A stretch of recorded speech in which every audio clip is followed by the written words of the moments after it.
Who's got it better than us? Nobody! Robert is being chased, thrown on the run, and it is caught. Touchdown, Keenan Allen. What a great... My goal is not to break you. My goal is to make you harder to break. Number six. Huge sack by Joey Bosa. Touchdown! 90-yard touchdown! Off at the 8-yard line by Derwin James. Sets his feet, takes a shot downfield, has Knighton. Caught! Touchdown! Chargers! Grab your lunch boxes and go attack this day with an enthusiasm unknown to mankind.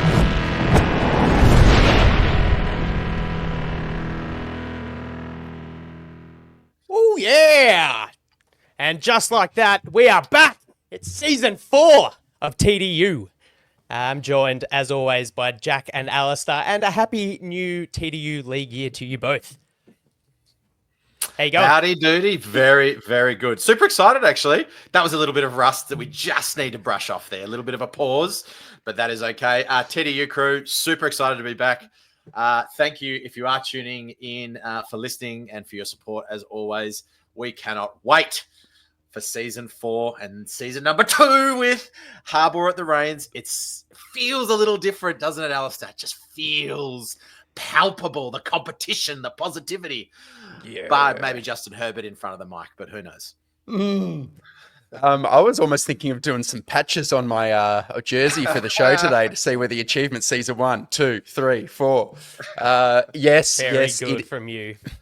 It's Not good bad. to be back, listeners. I mean, the irony is not lost on us that we're returning just before the Chargers about to have a break for a month. But, you know, we march to the beat of our own drum at TDU, and this is that time of year where I reckon all 32 teams and their fans feel like they're going to make the playoffs. They've got a blank canvas. It's a new year. Actually, maybe not the Bengals. Maybe Bengals fans aren't feeling too good at the minute. But for the rest of us, we all feel like there is hope. And I guess maybe part of the point of this conversation, boys, is in years past, we are off-season darlings. You know, the Chargers always feel like they're going to make it to the dance.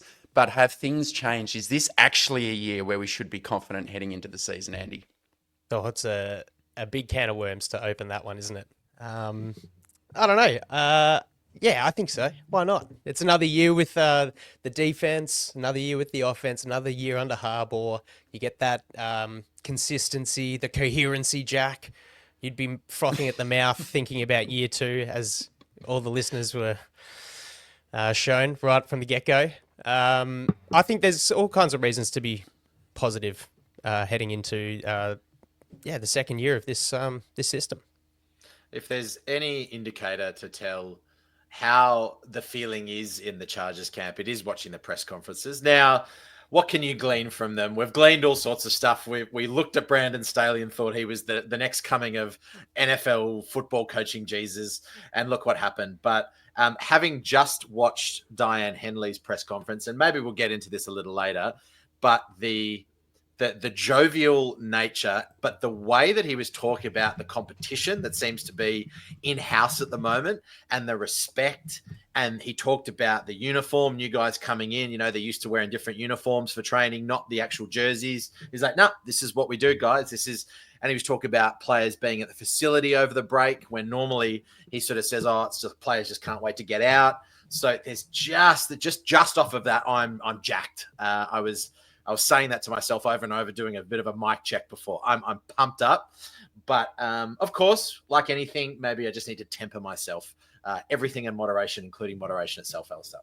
I'm with you, though. It seems authentic. There is a difference when people are talking about going the extra mile, being in the gym with Ben Herbert when they don't have to be. I'm thinking of Taheeb Still and how mature he sounds heading into year 2. He's clearly taken Khalil Mack's pocket and is just following him around everywhere he goes. But geez, you listen to Mac. Mac seems like that guy, right, who is inspiring everyone around him. Harbaugh's not afraid to call out who the most elite people are in the weight room, in the organization, Andy. It's a bit of a taboo thing. You hear a lot of coaches potentially a little more judicious about when they praise people, just at the fear of offending the people they don't specifically praise. I think enough of that. You want to call out exemplary performance so people see what the standard looks like. You might think it's college or high school-ish, but clearly it's resonating with these professionals as well. Yeah, couldn't agree with you more. We've flipped the whole run sheet on its head, and now we're already eating into one of my big Chargers takeaways, and that is exactly what you've said, Al. It's signposting the expectations, the benchmark to everyone. It's the same as the badges, all these, team, personal accolades, whatever. It is putting guys on a pedestal and saying, this is what we expect. This is what you need to reach.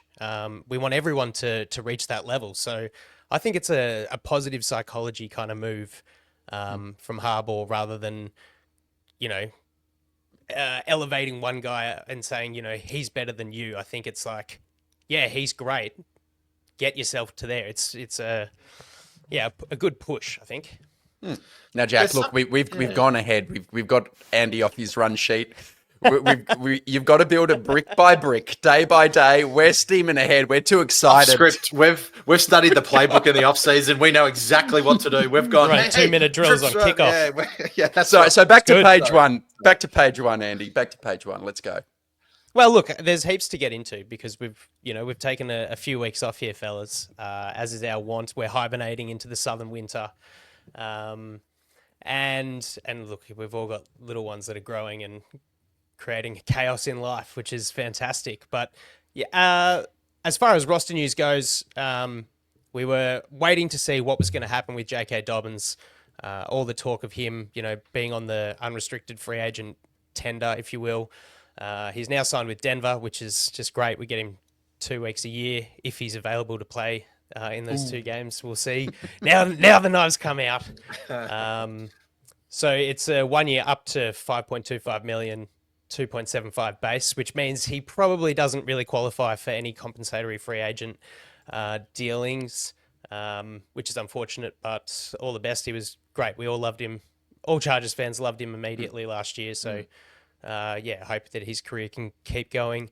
Chargers also elected not to exercise Zion Johnson's 5th-year option. Would have been a fully guaranteed $17.5 million for 2026. Exy, we're going to get into why that was probably a good idea later when we discuss what's been happening at minicamps this off-season. And Bud Dupree, which was a bit of an interesting one, extended for another year and could have been a cap casualty. It would have probably made sense. But, yeah, I think, once again, we'll get into why that was probably a good idea for the team. So just some interesting little bits there. And then we got the schedule release, which is always a fun social media exercise this year, opting for the Minecraft and, yeah, a couple of little tidbits from the QR code in the Raiders. Yeah, good fun. What do we think of the schedule, guys? How does that what pops out to you? This, I think what pops out to me is that there is a little bit of a soft middle of the schedule. Washington at home, at Miami, Indianapolis at home, Minnesota at home, and that's going to be a big one if JJ McCarthy's playing. Harbaugh or Minter will know exactly what to do with him there.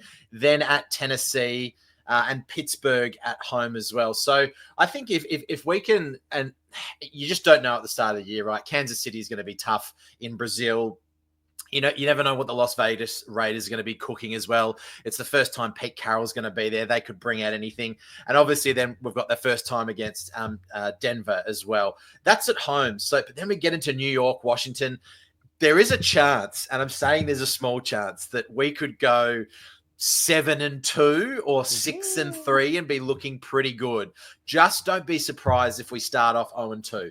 That's all I can probably say, Al. Whoa. Okay. We've gone in a lot of different. We've gone in some different directions there. So it's an easy start, but we might be 0-2, and then it's kind of difficult in the middle. I didn't say it was an easy start. It's the middle after those 3. But I think we run the table, win 14 in a row. I think it is an interesting schedule. Last year we had the NFC South teams who are a bit weaker and the AFC North who are stronger. This year we have the AFC South who are a bit weaker and the NFC East who are a bit tougher. I find this this schedule a little more difficult than last year's, whilst acknowledging it's hard to predict injuries and things like that. After the bye, it's a pretty difficult road home with Vegas, Philly, Chiefs, Cowboys, Texans, Broncos. We're going to have to earn our right to playoffs, to high seeding is what we're all hoping for. But I can understand why you might feel better about the team this year, but even think the record might be less than it was last year or about the same. Of course, last year the team wins 11 games. To me, even if I think we've improved on paper, which we'll get into, the pathway to 11 victories seems a little harder for me this year. Although if you look online, any Chargers podcast who's predicting anything other than 12 plus wins is being slapped down as a hater. Yeah. But I totally get why some people think 10 wins is pretty hard looking at this schedule. And we're playing both teams in last year's Super Bowl, one of them twice. Not easy, Andy. What do you think? You bang on. It is a harder one, but that comes hand in hand with finishing second in your division compared to fourth, right? Straight off the bat. I think we've got the 11th hardest schedule with opponents at 0.522. So there you go. So 6 of our 8 games at home at SoFi will feature playoff teams from last year, while our away opponents are, Titans, Jags, Raiders, all of who picked inside the top 6. So there is it's a more difficult kind of home opposition, but a chance to go pretty well away from LA. Shout out, got to feel sorry for the loyal ticket holders over in the States who miss out on a home game with the Brazil journey, but what can you do? Lead the league again in air miles traveling across the country. We've got trips to New York, Miami, and Jacksonville, but it's all sort of finished Justin up. Herbert will be leading the league in air yards, baby.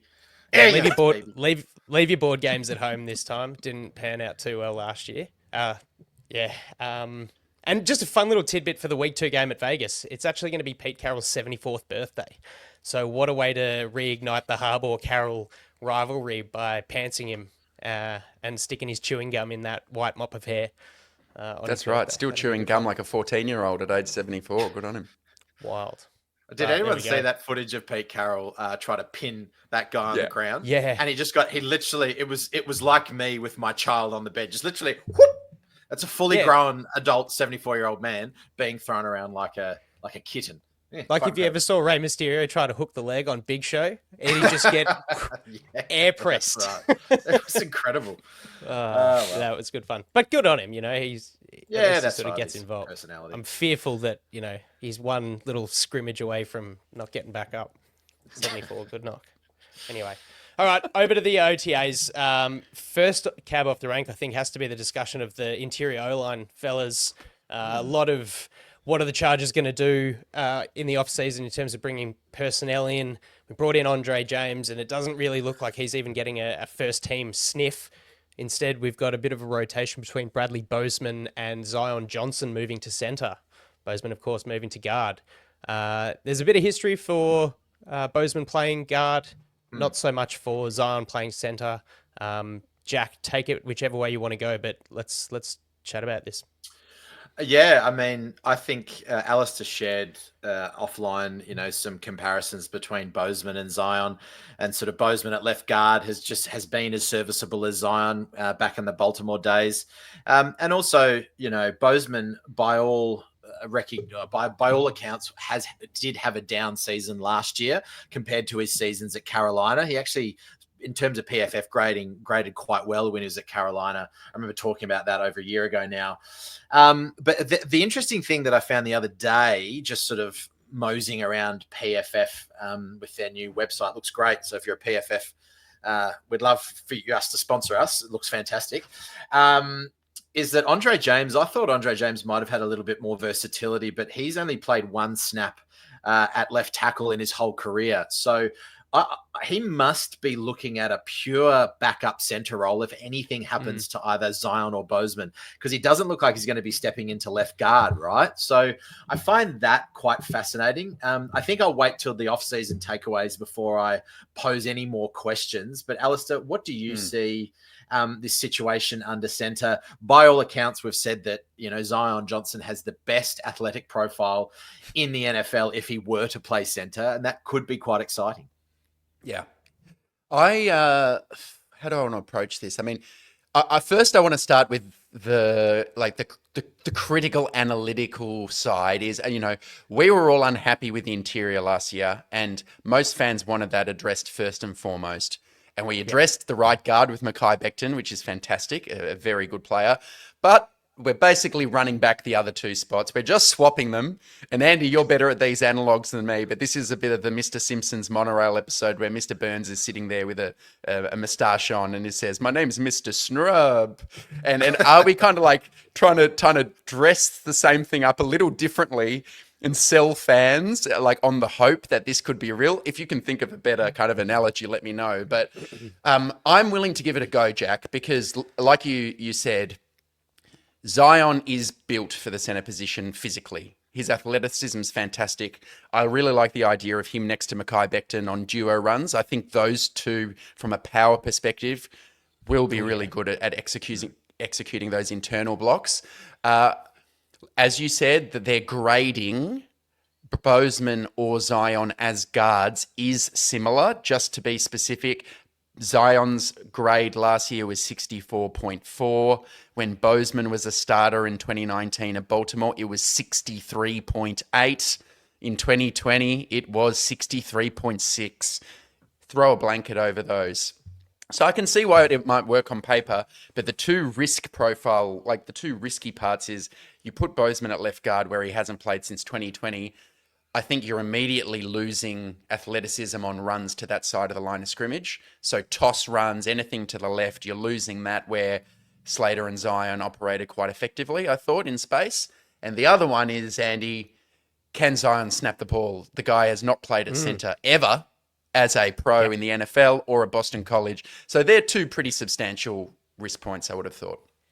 Yeah, agreed. Certainly has the cerebral capacity to play at center, like a smart guy. I want to tie this back to not exercising the fifth-year option. Is this a trial run to see kind of how he works? Because Harbaugh has spoken at length, in my opinion, that Zion, wherever he plays, will be one of the, of the starting five. He's one of the best five linemen. Do you think the team really believes that? Do we want to see kind of where it goes, how his value will shift, the conversation between guards getting paid higher than centers or vice versa? So, there's a lot more guys getting paid 17 plus million a year playing at guard now than only two, I think, in the league at center. So interesting kind of approach that the team's taking on both fronts. Has Zion just won them over off the field because he is such a good guy, smart, trains hard? Do you think maybe they're losing some objectivity because they really like and buy into the person? Maybe. So you're looking at it from benefiting Zion, that he could be in for a better run at it. Maybe, I don't know. If I saw a guy who was smart, playing a position that needed to be smart, being as big as he is and as athletic as he is, I'd probably throw the checkbook at him. If it means that, this run-centric offense is going to be able to run the ball gets snapped at the right time for Justin Herbert. We saw him lose his mind over a missed call from Bozeman. It was Aaron Rodgers' just snap the fucking ball. Andy, can I jump in here and I'm going to throw it back to you. Who breaks first then, right? So let's say, hypothetically, we start the season with Bradley Bozeman at left guard and Zion under center. It doesn't work. So does Bozeman lose his spot, Zion shift out to left guard and James comes in? Or does Bozeman go back to center and then Zion goes to left guard? So I kind of see this, it's a bizarre hierarchy, right? Because with the mono position Andre James kind of means that I feel like there's less of a chance of Bozeman staying in the team because they love Zion so much that they go, well, we'll just shift him back out to left guard and let's try James in there. It's just this interesting interplay between three players. What do you think on that? Yeah, there's definitely more contingency for Zion playing if it doesn't work at centre, then he's got positional versatility that James doesn't have. So James is just centre. The way I look at it is that the Andre James signing is pure depth, and if it doesn't work with Zion at centre, then he'll swap with Bozeman back again. Being the optimistic way that we are at the moment, I feel like it's a good call to at least try it out with Zion at centre. I think it can work. So we'll wait and see. Maybe just to put a bow on it. But sorry, Al, I'm just about to pump you up with what you said before. I do see there to be athletic deficiencies by playing Bozeman at left guard. But there we go. Yeah, it's hard. It's too hard to predict. I mean, I think we've got to remember and recognise that once training camp starts, if they are not liking what they're seeing, they can sign new people. And we saw last year they're prepared to do that. You still have Brandon Scherf, Will Hernandez, guys who have performed at Zion's level or higher as guards. Sure. The thing that is also like a bit weird to me is Andre James as a centre, the ceiling he's reached as a player exceeds Bozeman's and obviously Zion's, who's never played there at any stage in the NFL. So 2 years ago, Andre James is, around that top 10 mark as a centre. So colour me a little surprised that, we signed Andre James, yet we want to put faith in the guys who were there last year and give them another shot, at least to start training camp. It must be a cultural thing, right? It has to be. You don't want to shun the Lord Protector of Herbert from last year after he almost got his leg snapped off. There's that kind of look as well. Maybe they're playing that film clip over and over in the weight room and then you can't really cast that guy out in Bozeman, except you gave him another contract. So yeah, fascinating. You got Zion sitting there going, I can do that. I can smash that guy in the back. And you know what? It might actually have DT scared a little bit. They're like, don't mess with that QB. I don't want this big center Zion Johnson pile driving me into the ground. That's good though. That's good. That's what you want to hear. Like, I'm not gonna, He's not quoted as saying I can do that. That was me. I know. But that's the attitude you want, right? Like if you touch my quarterback, definitely. I'm a kill you, man. I'm a kill you. That's for culture. For sure. Talking about culture, Rashawn Slater's contract negotiations continue to be ongoing. However, very positive to see him return to OTAs. He's been quoted as saying, this is want to be here. He can. I think the belief of the continuity system again, year 2, blah blah blah, is endemic throughout all of the players' mindsets and their approach to the off season. So I think it's just a matter of the team and Slater's parties discussing guaranteed money. There's injury history, biceps. They just want to both kind of protect each other. I'm sure they'll come to an agreement. He's worth it. He's an awesome left tackle. So hopefully that gets sorted out, but it doesn't seem like it's going to impact any progress that the offensive cohesion will make. Any other takeaways from what's been going on, Jack? Yeah. Well, I was going to say on the we've just talked about the O-line anyway. So what else? On the Rashawn Slater, the news was that he did the preseason testing and found it easy. Didn't even break a sweat.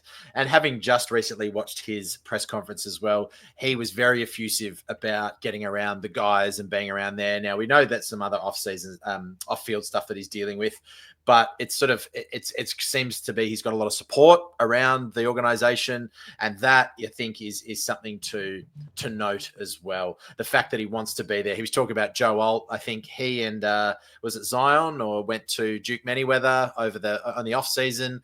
Then there was quite a little funny sort of interjection. Popper, I think, was like, "What about Joe?" And then Slater was like, "Yeah, Joe likes to go up to Minnesota and do his stuff. It's not really my thing." They all laughed. I thought it was quite funny. So yeah, with the cattle and shifting hay bales and all that kind of stuff.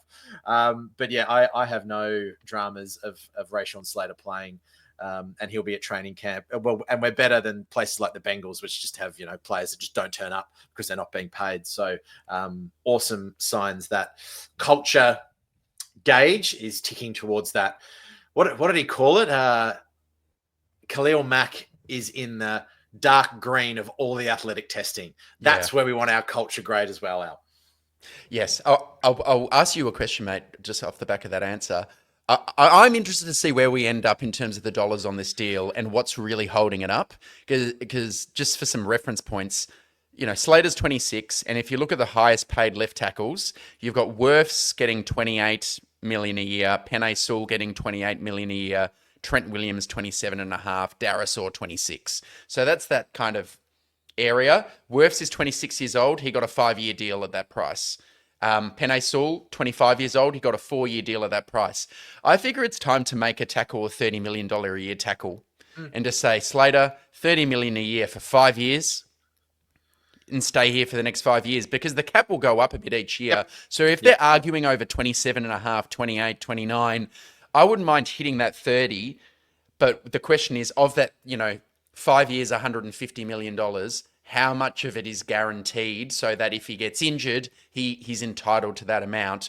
Where would you put that if you were the guy? And just so you know, most of these tackles, whatever their deal is, they're getting about just under half of it fully guaranteed on signing.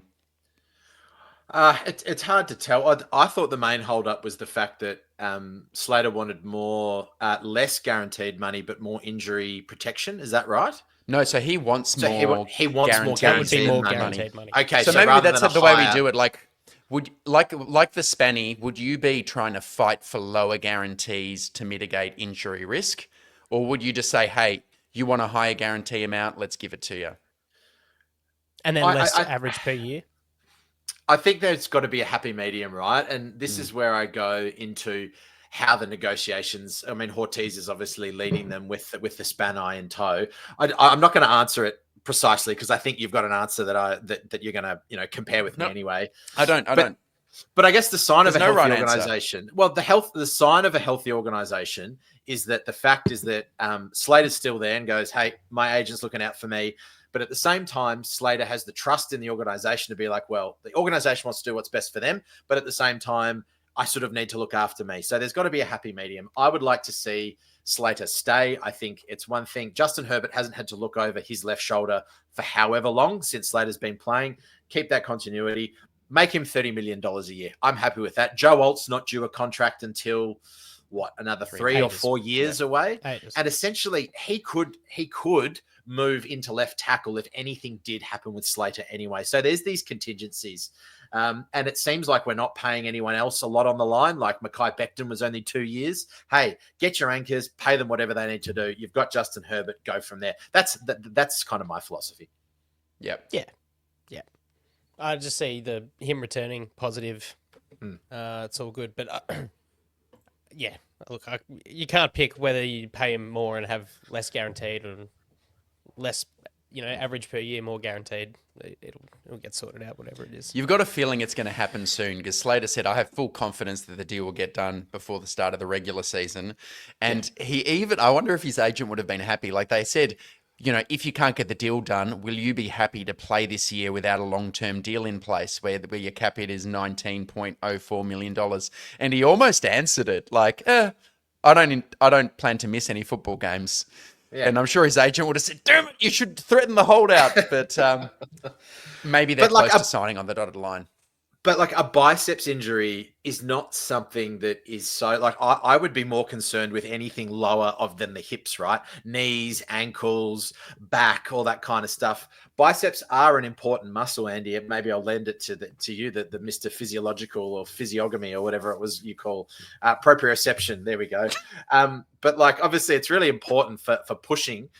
But Slater, that's the only real big injury that he had. Yes, it put him out for the season, but I'm not too sure on as I said, the physics of biceps in it. They're important, but it's not like a knee or something like that. Yeah. No, you make a very good point. Lower body injuries are far worse, but biceps is pretty important when you're a guy that his whole job is essentially pushing people off. And if it's the tendon off the bone, it gets a little hairy, but I mean, How far removed are we from that? 2 years? Yeah. Didn't really have any issues with it last year.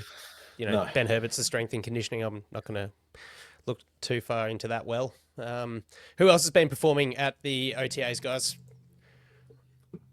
Al, you go. Oronde Gadsden's big day. Day 2. Had a big Chargers big minicamp.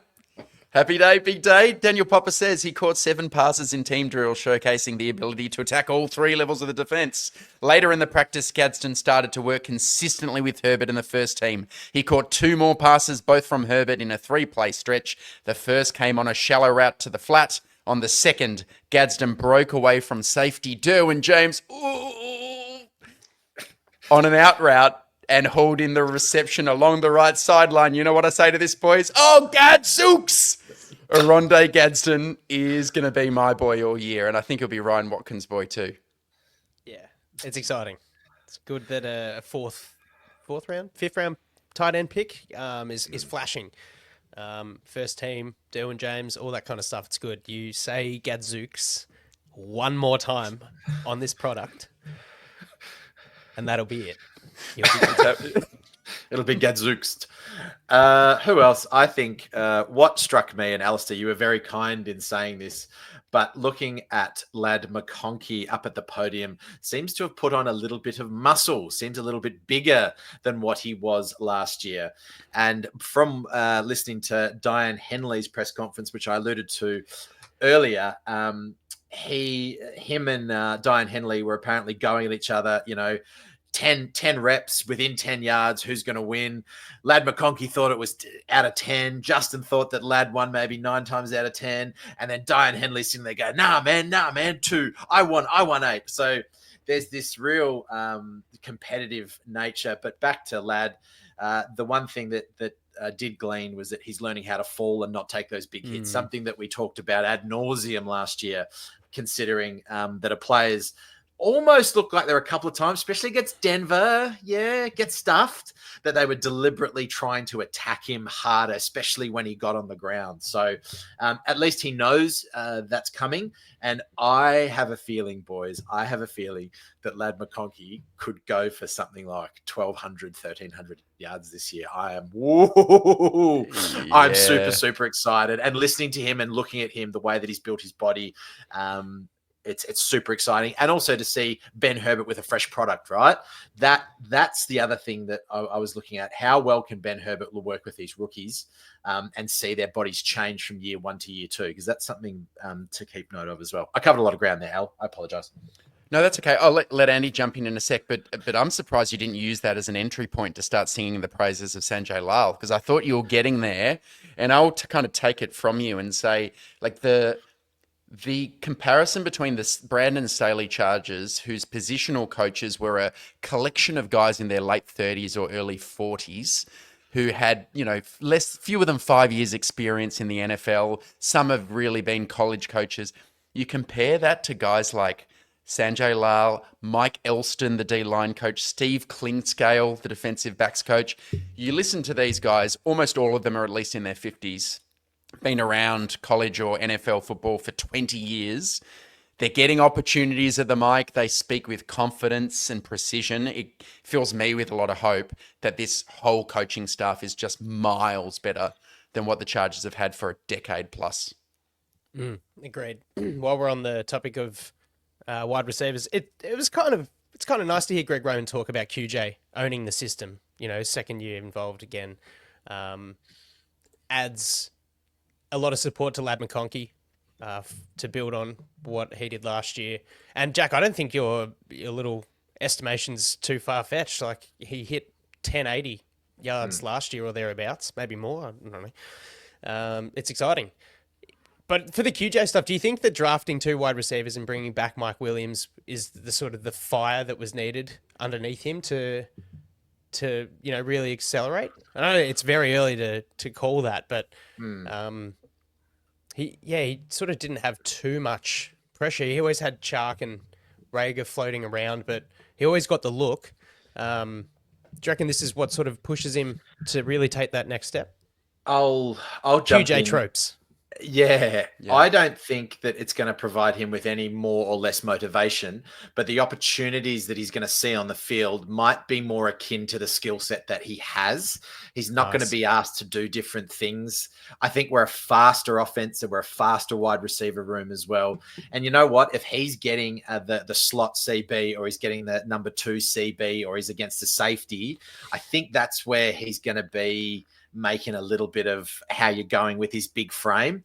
Trying to get mismatches on a weak side linebacker where he can use his speed and his agility, or if he's against a smaller CB, use his height. So I think we're going to see a QJ. Motivation aside, you just hope that he's going to be more productive in a role that kind of suits him best.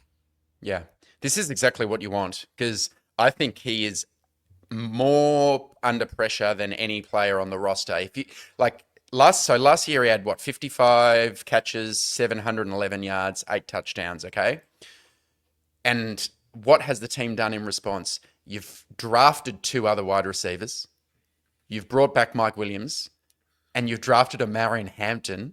So we're probably going to run the ball more, and you're bringing in competition for snaps at wide receiver. I don't see how he's going to get the same number of targets or catches. I think he's going to have to make more from fewer opportunities, because I think with Tyler Conklin in, Roman's going to want 2 tight ends on the field a heck of a lot. You're going to have not that many snaps with 3 wide receivers on the field compared to most teams in the NFL. So can you beat Mike Williams for snaps? Can you beat Keandre Lambert-Smith for snaps? Can you beat Trey Harris for snaps? And all Sanjay Lal said was he's giving himself the best opportunity. He's got a really good work ethic, and the rest we'll see. So it's not really a wholesale commitment to how, he's a starter. Like, I think he did reference him as a starter, but I think he needs to put up or shut up heading into year 3. Yeah, I don't think initially he'll have too much competition from Harrison and Smith, Lambert Smith. But you're right, Jack. You made a really good point. I hope that he is used in a way that is more suited to his skill set, and that way we might be able to see more from less. Really, like more efficiency from less time on the field. Like, I think Al, you're spot on by saying that the formations are not going to be, 11 or 10. It's going to be pretty heavy more often than not, and a lot of other options in the passing game, especially a wide receiver turned tight end that we've spoken about. Who else, fellas? Hit me, Jack. Who else? Alistair, do we want to talk about Tom Telesco's interview at all? Or I would love to, man.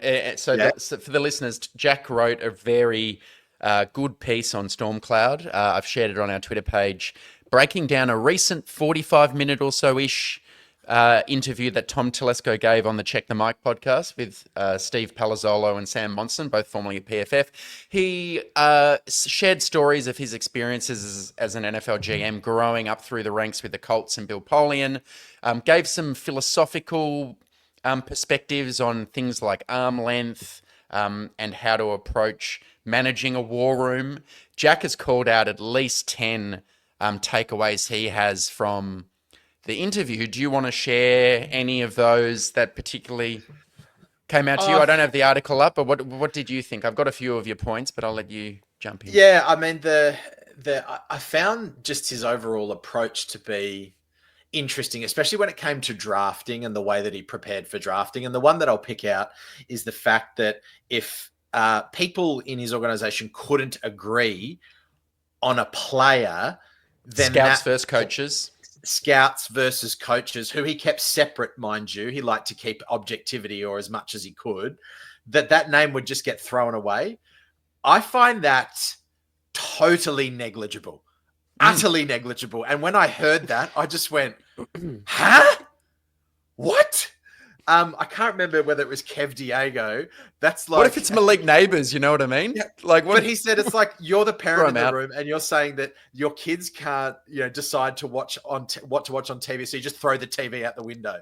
I think it was Kev Diego said that. I think that's a great analogy. And I'm just going, what happened? How many names have been thrown out the window that are now all pros, or that are now pro bowlers that you could have picked? So that was just one thing that I just could not understand. And perhaps it does show where he was at in terms of managing men and managing an organization, is that if it was too hard, let's just get rid of it. And perhaps there are reasons that we don't know behind that, of course. But yeah, that was just one thing that I found utterly peculiar. Utterly peculiar. Yeah. Yeah, I was going to say that a big thing, and one of the takeaways I took from your notes and the interview itself was just how kind of he'd sort of say one thing but then do something different. So it was like the Raiders when he moved to Vegas, they took Bowers at 13, and the stance on positional value. You've got Mike Mayers in the team, and sure, Bowers is a better tight end.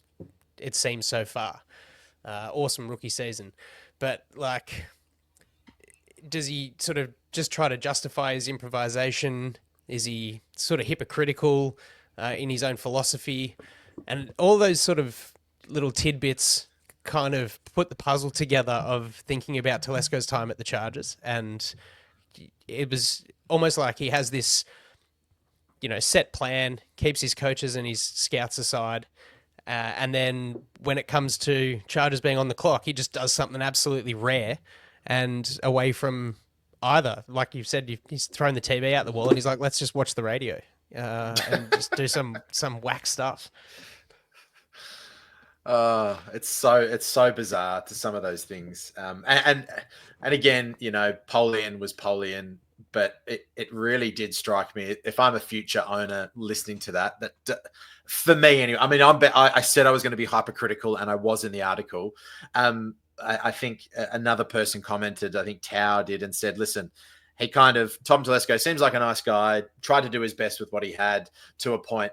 But the kicker is that perhaps we would have been a little softer on him had he not been fired from the Raiders job within 13 months. Yeah. That goes to show something, right? You've gone from one to the other, and now he's essentially, volunteering at a high school football. So taking some time away from the game. It is what it is. Check out the article. Bunnings on a Saturday. It's a good one. And he had 11 years at the helm, maybe 12 if you included the Raiders, making the playoffs, I think 3 times out of the 12. So on paper, came up short. I wouldn't be interviewing him for a third job, but maybe that's just me and I'm harsh. The icing on the cake is the GMs and head coaches getting second chances point, right? And they say GMs less because people want a clean slate. Like, well, if your rap sheet is what it's been with what you had, you ain't getting a second look in. And it took a dysfunctional Raiders that have, in the time that they hired, Telesco, even before when they decided to keep Antonio Pierce on. Look, that's obviously still hasn't played out, but taking on Telesco, and now, they get rid of him. They've got Spy Tech. They've got Pete Carroll. They've actually just completely sort of changed their approach and just gone, whoa. They must have been on an ayahuasca trip with Aaron Rodgers, and they've just come out of the cave and gone, oh, what have we done? Get rid of him. Let's actually start doing something. So good on him. But, yeah, I don't think I'd be giving Tommy tickets a look in. Not after that. Anyway, this is what it is. Where do we go now? Good fun. Big takeaways from the off-season, guys. How are we feeling?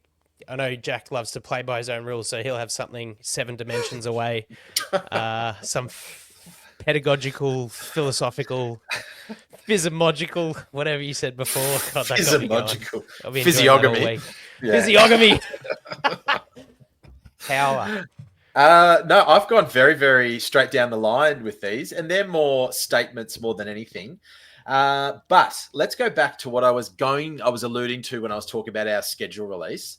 I want us, and the way that we've built the wide receiver room, which is what we talked about a little earlier, is that I think the Chargers will need to be a speed and throwing offense during the first 3 games of the season.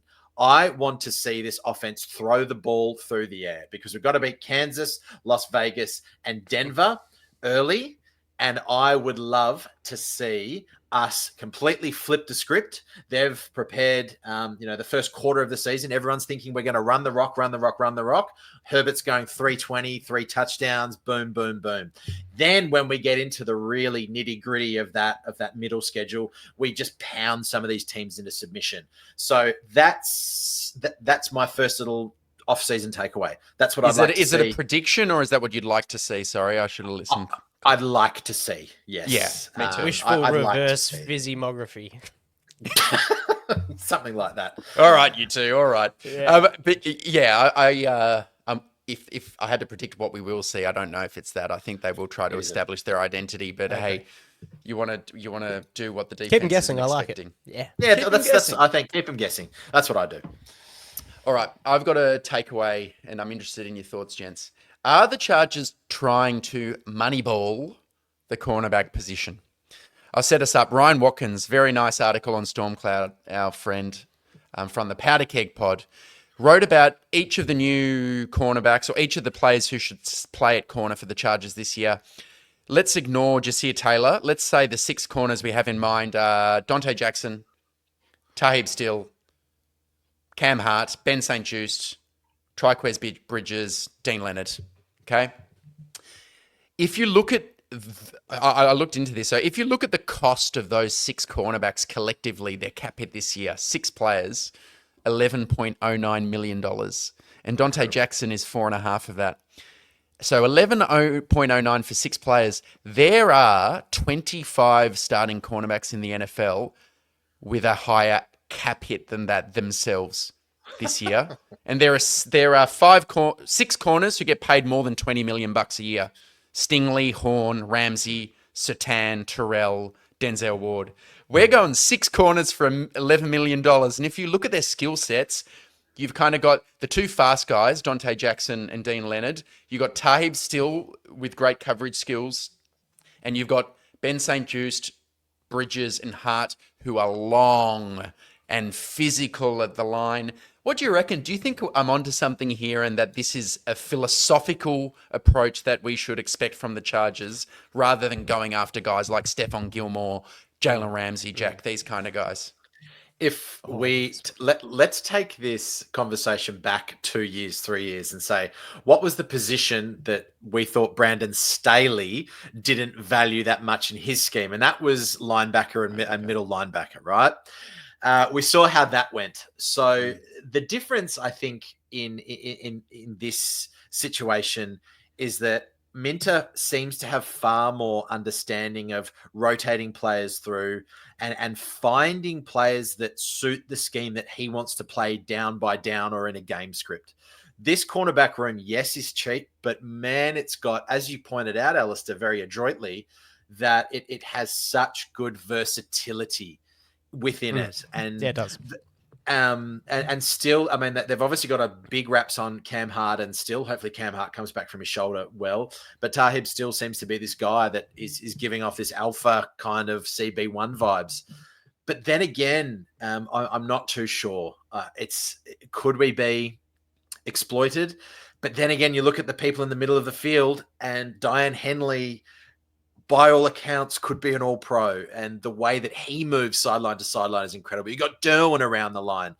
It's just harder for people to make throws across the middle in Minter's defense, I think. But that's where I sit, Andy. Yeah, I think it's a fair observation. 4 of those 6 guys are still on their rookie contract, are they not? Which would, and late round picks. Dean Leonard, Taheeb Still, Cam Hart, and Triquez Bridges are all 5th or later. So you're not looking at high draft investment.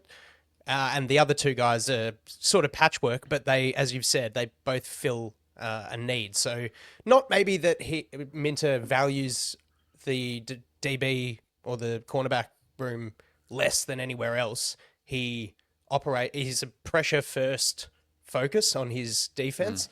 And yeah, it's a rebuild as well. So you've drafted 4 guys in the last, maybe 3 main. Dean, we'll see what happens with Dean Leonard once his contract expires.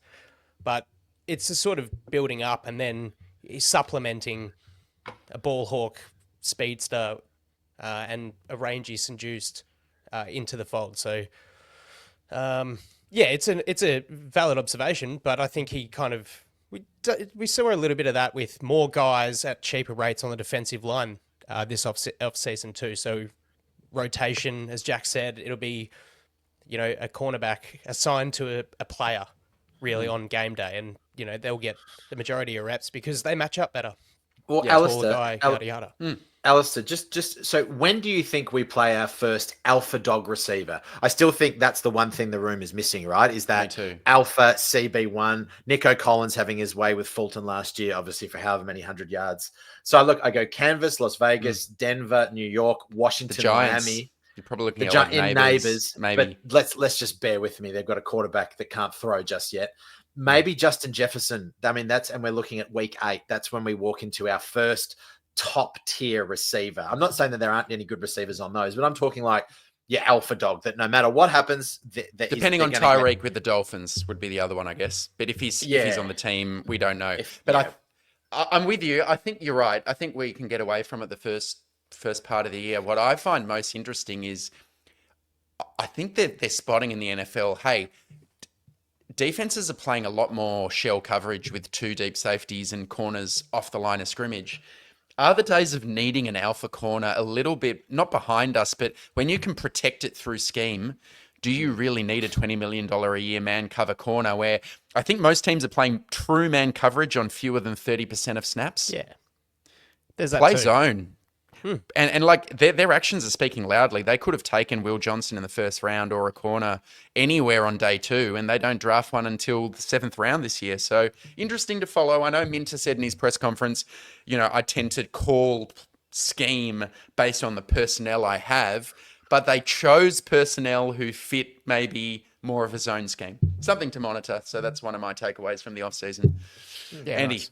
I obviously spoke about the benefits that I see in Harbaugh's way of, kind of putting out there, like it's like in The Simpsons, the subliminal versus superliminal. He's really telling the guys, this is the expectation I expect. Like, we want to see everyone with all these patches on our jerseys, and he'd love to talk. He would love to talk in a press conference about the Elite 53, right, rather than just the Elite 9.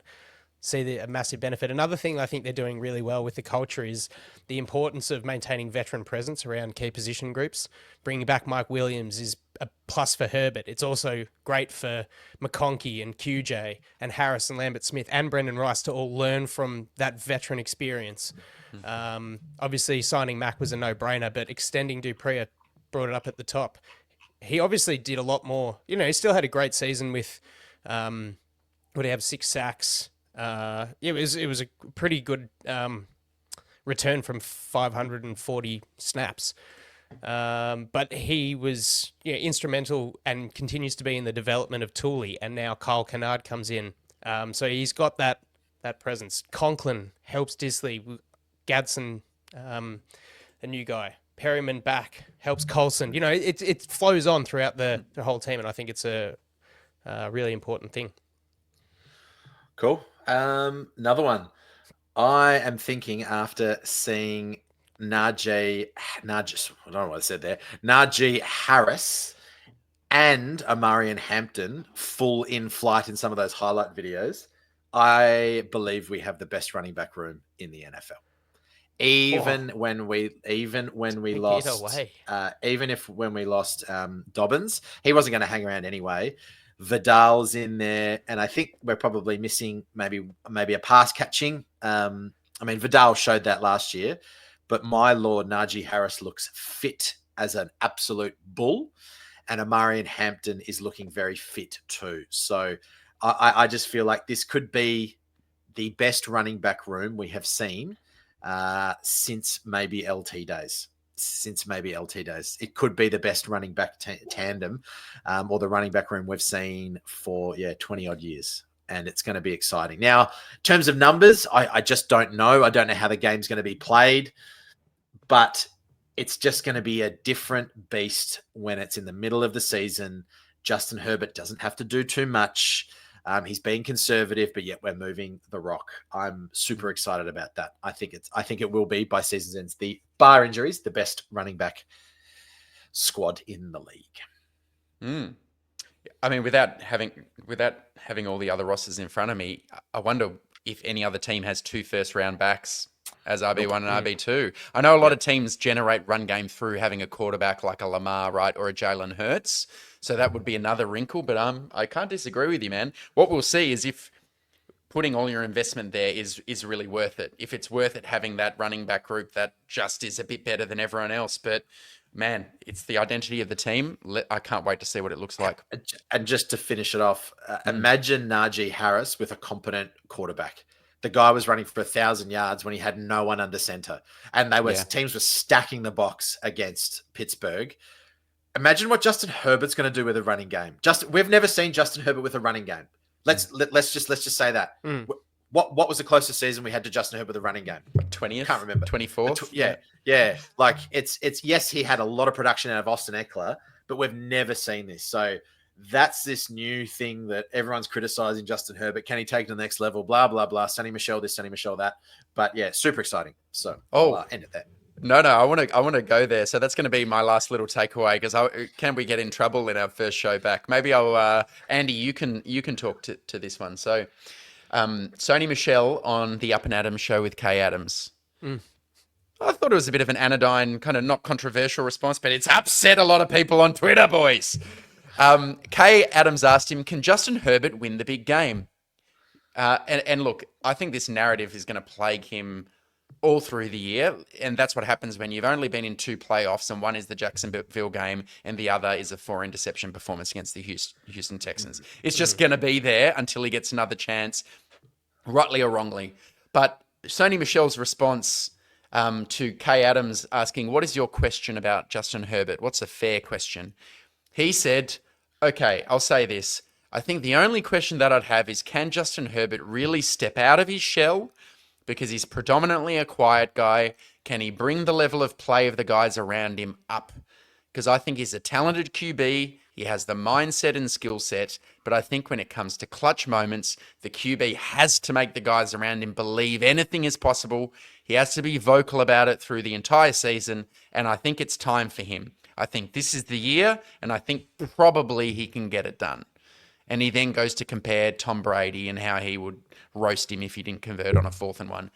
Fair, unfair. What's your take on it all, host? Don't think it's unfair, to be honest. I think they're valid questions until it's proven otherwise.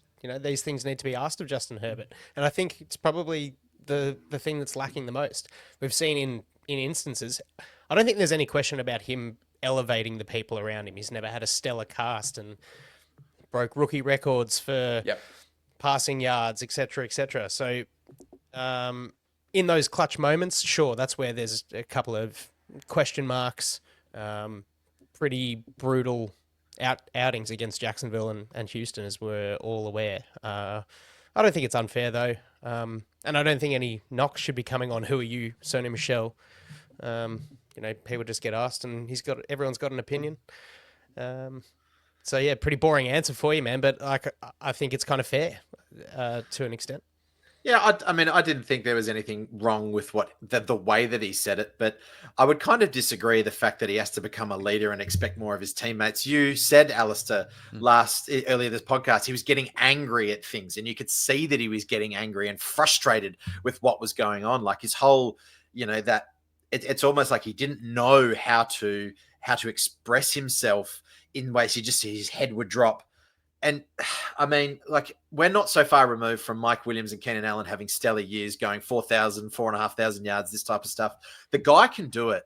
But I guess who chimed in with the you can't. What was the quote, Alistair, below the thing?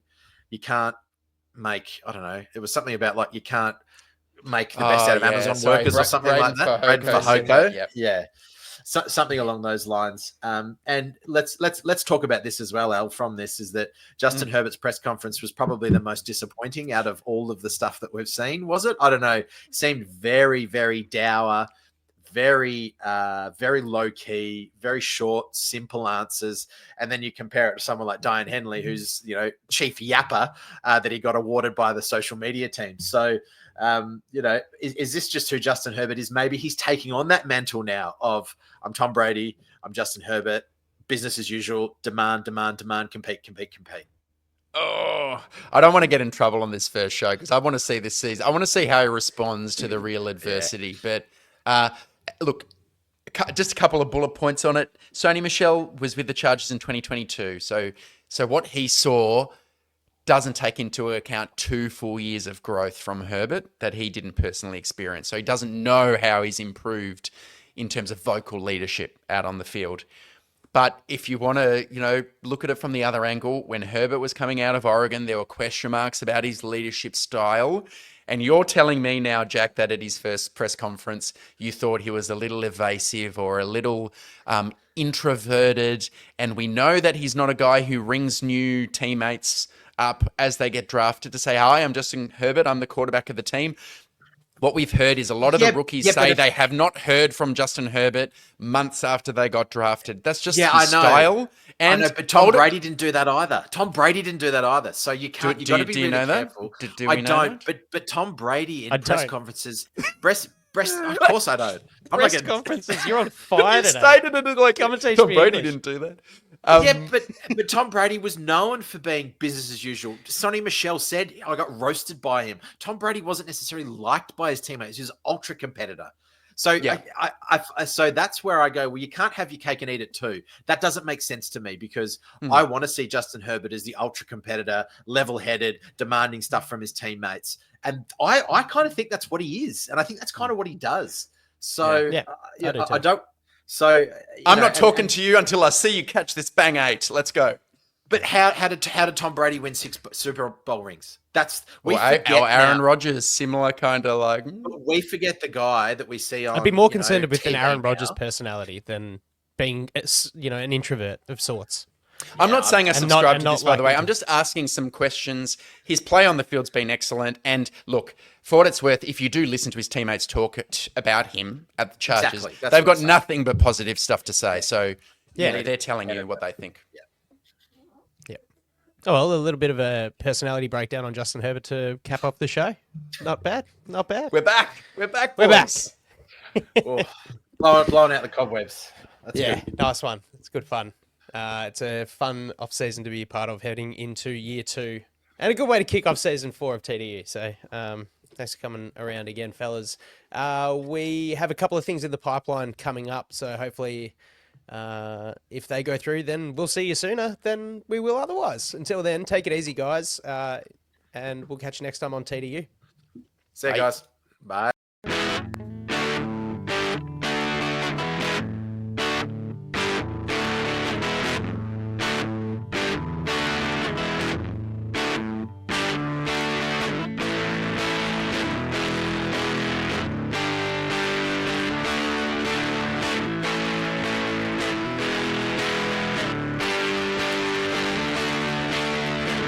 Backpedals looking, firing. He's got Floyd turning. Got it. Zigzag. 10, 5, high step. Touchdown!